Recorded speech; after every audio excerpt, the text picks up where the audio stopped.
Yoriichi was an absolute giga-chad back in the Sengoku era. Being the only human to make the king of pop shake in his boots is no ordinary feat. But despite all his power, his life was nothing short of tragic. After failing to finish off Muzan, he was cast out of the Demon Slayer Corps and spent the rest of his life in misery, forever blaming himself for letting him live. But what if he got a do-over? What if he received the classic isekai special and was reincarnated, this time in the body of Tanjiro Kamado? Could he save countless lives? And most importantly, could he finally defeat Muzan? As Yoriichi opens his eyes, he's greeted by two unfamiliar yet gentle faces. His new dad, Tanjiro Kamado, and his new mom, Kie Kamado. Still disoriented, he struggles to understand what's happening. Everything feels both new and strangely familiar. Years slowly go by, and as he grows up within the Kamado household, faint memories begin to surface. The scent of the woods, the layout of the home, and the way the sunlight spills through the same windows he once knew long ago. Then, it hits him. You see, according to the Demon Slayer fanbook, the Kamado family home is actually the very same house Yoriichi once shared with his late wife, Uta. After her death, Yoriichi left the household to become a demon slayer. Years later, he returned and found the home now occupied by Sumiyoshi and Suyako Kamado, Tanjiro's ancestors. That day, the house was under attack by a demon, but Yoriichi saved them. After spending some time together, he entrusted the home to them and moved on. Now being reborn into that very household, Yoriichi begins to piece it all together. Everything suddenly makes sense. He's been reincarnated into the lineage of the very family he once saved. Fate has given him a second chance. From that moment on, he vows not to waste it, and promises to put an end to Muzan once and for all. His plan is simple: grow stronger, then seek out the Demon Slayer Corps when the time is right. But it doesn't take long for him to realize something is off. His new body feels weaker, slower, and less in sync with his breathing. Then it hits him. This body lacks the Demon Slayer mark. Without it, he can't access the transparent world, the selfless state, or the overwhelming strength and speed he once possessed. Yet, in place of those powers, he inherits Tanjiro's heightened sense of smell, a gift that becomes his greatest weapon.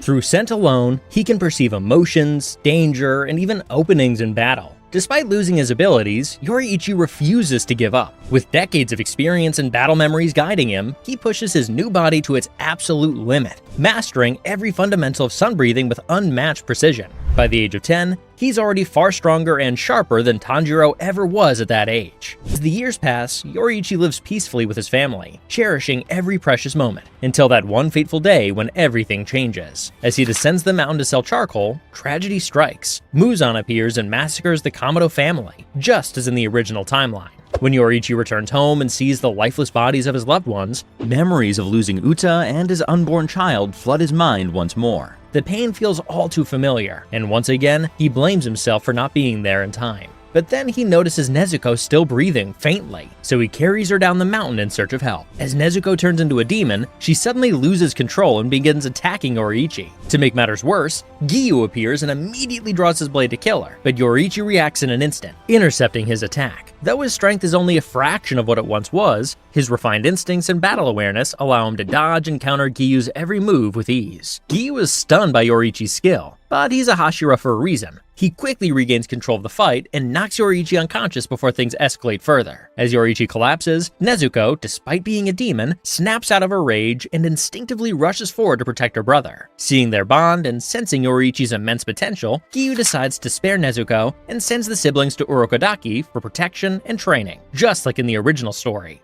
Everything would play out the same, with Urokodaki teaching Yoriichi water breathing. However, thanks to Yoriichi's natural talent and decades of experience, he masters the technique within just a few months, something that took Tanjiro 2 years to achieve. But unlike Tanjiro, who fully adapted to water breathing, Yoriichi finds it somewhat incompatible with his natural fighting style. Even so, he continues using it until he can reawaken his sun-breathing abilities. Because he masters water breathing so quickly, Yoriichi reaches the final selection much earlier than Tanjiro did in the original timeline. This means he never meets Sabito or Makomo, as he leaves Urokodaki way too soon. When the exam begins, Yoriichi clears every demon that comes his way like a vacuum cleaner. He then tracks the hand demon thanks to his heightened sense of smell and slays the demon effortlessly. Since Yoriichi passes the exam 2 years earlier than Tanjiro, he never actually sees Zenitsu, Kanao, and Genya until much later in the story. Afterward, he returns to Orokodaki's home and decides to leave Nezuko in his care until she wakes from her slumber. Determined to regain his former power, he begins a series of solo missions, wiping out demons like the Swamp Demon and saving numerous civilians. His feats quickly make him a local legend, earning him the nickname Wonder Child. Word of his strength even reaches the Hashiras. 2 years later, Yoriichi finally awakens both his sun-breathing and his Demon Slayer mark. But unlike in his original life, where the mark was permanently active, this time he can control it, turning it on and off at will. Though he's still not quite at his former peak, he's much closer to reaching his absolute potential. When Nezuko finally awakens, the siblings set out on their journey together, following the same path as in the original story. In the Asakusa district, Yoriichi catches a scent he could never forget. The same one from the day his family was slaughtered. He follows it immediately and soon finds himself face to face with his old nemesis, Muzan.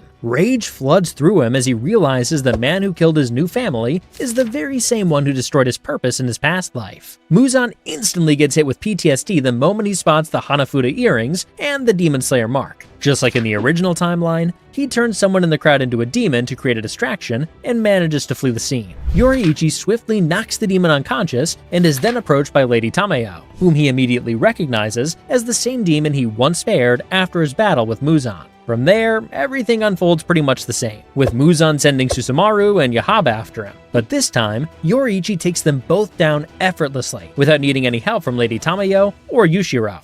As the story moves into the Suzumi Mansion arc, Yoriichi meets Inosuke and Zenitsu for the first time. The trio easily defeat the demons inside the mansion, including the former Lower Moon 6, Kyogai, and they quickly become close friends. Everything remains mostly the same until the Mount Natagumo arc, where Yoriichi faces Rui. With his Demon Slayer mark and sun-breathing, Yoriichi completely overwhelms Rui and takes him out without breaking a sweat. However, this also means Nezuko never awakens her Blood Demon art, since she's never pushed to her limits. Afterward, Yoriichi is taken to the Demon Slayer headquarters, where the Hashiras question why he's traveling with a demon. He tries to convince them that Nezuko would never harm a human, but Sanemi doesn't buy it and still harms her. This pisses Yoriichi off. And unlike Tanjiro, who only headbutted Sanemi in the original timeline, Yoriichi actually lands a few powerful blows, even with his arms tied behind his back. His strength shocks every Hashira, and before things get out of hand, Kaguya steps in.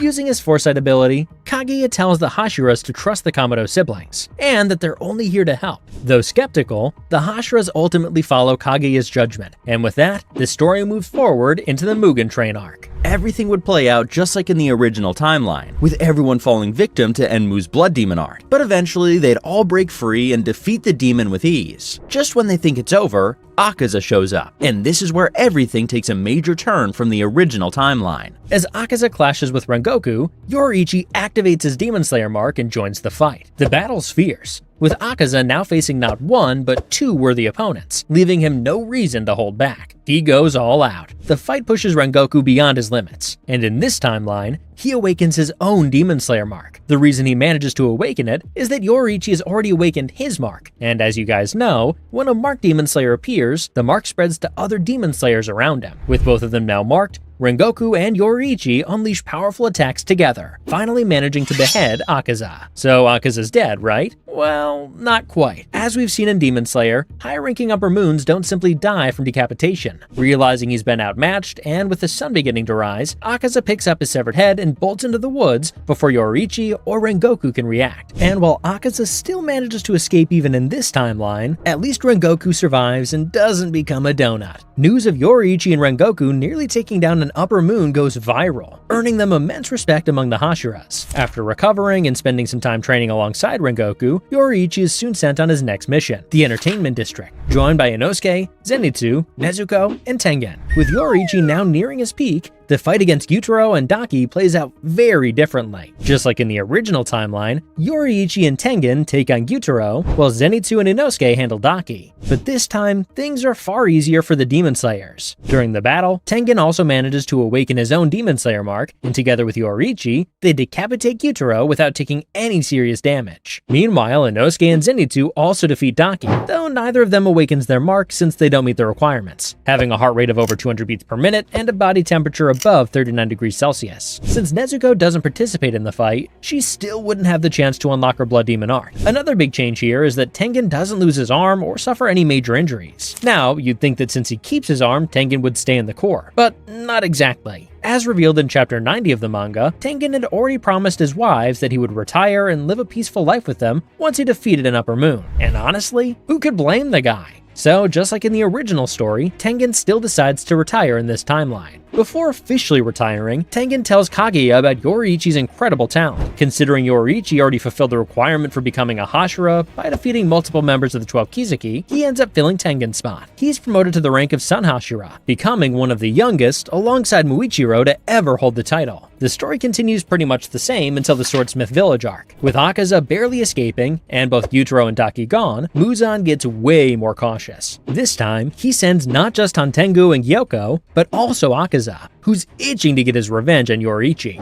As the three Upper Moons begin their attack on the village, Yoriichi immediately catches their strong scent and goes after them, with the other demon slayers, including Mitsuri, Muichiro, and Genya, following him to fight the demons. The group then decides to split up. Yoriichi faces Akaza, Muichiro takes on Gyoko, and Mitsuri and Genya confront Hantengu. Muichiro's fight against Gyoko unfolds exactly as in the original story. After Gyoko reveals his final form, Muichiro awakens his mark and defeats him, but the intense strain from the mark causes him to lose consciousness shortly after. Meanwhile, Mitsuri and Genya's battle against Hantengu proves far more difficult. Hantengu splits into his clones using his Blood Demon art, overwhelming the two demon slayers. This forces Nezuko to intervene and use her Blood Demon art for the first time. She goes full berserk mode, and together with Mitsuri and Genya, they manage to decapitate Hantengu's clones. But as we've seen before, these clones aren't Hantengu's real body. No matter how many times they're decapitated, they won't disappear. The clones then merge together to form Zohakuten, who pushes Mitsuri to her absolute limit, and she eventually awakens her mark. After a long and intense battle, Mitsuri, Nezuko, and Genya finally decapitate Zohakuten.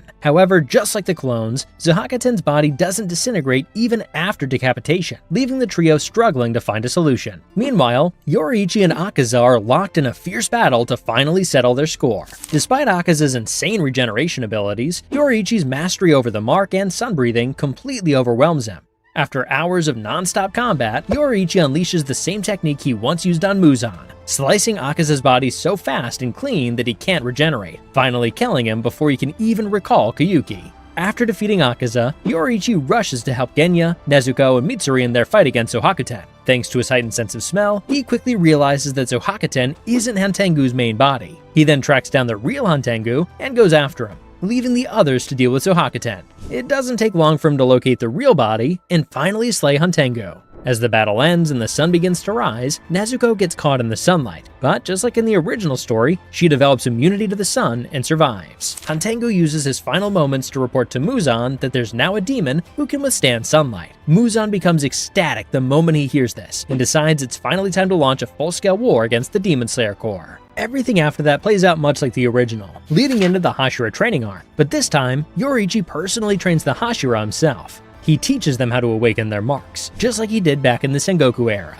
This means that even Shinobu, who couldn't awaken hers in the original timeline, manages to unlock her mark in this one. And Yoriichi himself manages to permanently awaken his mark after going through brutal training, just like Tanjiro did after finishing his training during the Hashira training arc. The final battle begins the same way. Muzan visits the Ubuyashiki mansion to kill Kaguya, but walks right into his trap. The Hashiras then corner Muzan, but Nakame activates the Infinity Castle, dragging everyone inside and setting the stage for the final showdown. Since Akaza's already dead here, the Infinity Castle sends Yoriichi, Giyu, and Rengoku straight to Muzan himself. As soon as Yoriichi sees Muzan, he refuses to repeat the same mistake of letting the Demon King escape again. So without wasting a second, he combines all 12 forms of sun breathing to unleash the 13th form in an attempt to kill him on the spot. But once again, Yoriichi's reminded that the body he has now doesn't have the same speed or power it once did. Even though he can now maintain his mark permanently, it's not the same as being born with it like in his past life. Yoriichi keeps trying the 13th form over and over, while Giyu and Rengoku create openings for him. But it's no use. The trio then decide it's best to hold off Muzan and buy as much time as possible until the other Demon Slayers arrive to back them up. Meanwhile, the other battles play out pretty much the same as in the original story. The only key difference is that Shinobu uses her Demon Slayer mark here, but unfortunately, it still doesn't give her enough power to survive against Doma. However, Kanao and Inosuke soon get their revenge and kill Doma thanks to Shinobu's poison weakening him. Zenitsu also gets his satisfying revenge on Kaigaku. And if you want a full breakdown of that epic battle, I've already made a video on it. You can check it out right after this one. Gyomei, Sanemi, Muichiro, and Genya manage to kill Kokushibo, but in the process, both Muichiro and Genya die as well. Obanai and Mitsuri create an opening for Yushiro to mess with Nakame's vision using his blood demon art, which forces Muzan to kill her through telekinesis. With Nakame gone, the Infinity Castle collapses, leaving the Demon King no choice but to face the Demon Slayers on the ground. All the remaining Demon Slayers join Yoriichi, Hiyu, and Rengoku in an attempt to hold Muzan until sunrise. The final battle begins much like in the original timeline, with the Demon Slayers and Muzan exchanging powerful blows. However, one key difference here is that Rengoku is still alive, and he awakens his mark once again, giving the Slayers a massive boost in the fight. As the battle goes on, the Slayer's attacks combined with Tamayo's poison weaken Muzan to the point where his only goal becomes escaping. Desperate, he goes all out, unleashing every technique he has just to buy a few seconds to run away. His attacks hit Yoriichi and the other Slayers hard, leaving them badly injured. However, this is where things take a major turn from the original story. As Yoriichi lies on the ground, memories from both his past and present lives flood his mind. He recalls all the beautiful moments he shared with those dearest to him, and realizes that the one who destroyed it all was none other than Muzan. Yoriichi suddenly rises from the rubble and appears before the Demon King in an instant. He channels every last ounce of strength into one final attack, and this time, he successfully unleashes the 13th form on Muzan. The Demon King tries to do his old trick and split his body into countless tiny pieces to escape, just like he did in the Sengoku era. But this time, Yoriichi gives him no chance. In one flawless sequence, he destroys all 7 hearts and 5 brains, killing the Demon King once and for all. Yoriichi begins to smile, but this time, not while burdened by his failure to stop Muzan, but because he's finally relieved of that burden. And it's important to note that because the fight against Muzan ends much sooner in this timeline, all of the Hashira who made it out of the Infinity Castle alive managed to survive. The only one who dies shortly after the battle is Gyomai Himejima, due to the curse of the mark, as he's already 27. Unfortunately, even those who survive the fight, including Yoriichi, eventually pass away at the age of 25, also because of the same curse. But hey, at least Obanai and Mitsuri live long enough to finally have the love story they always deserved.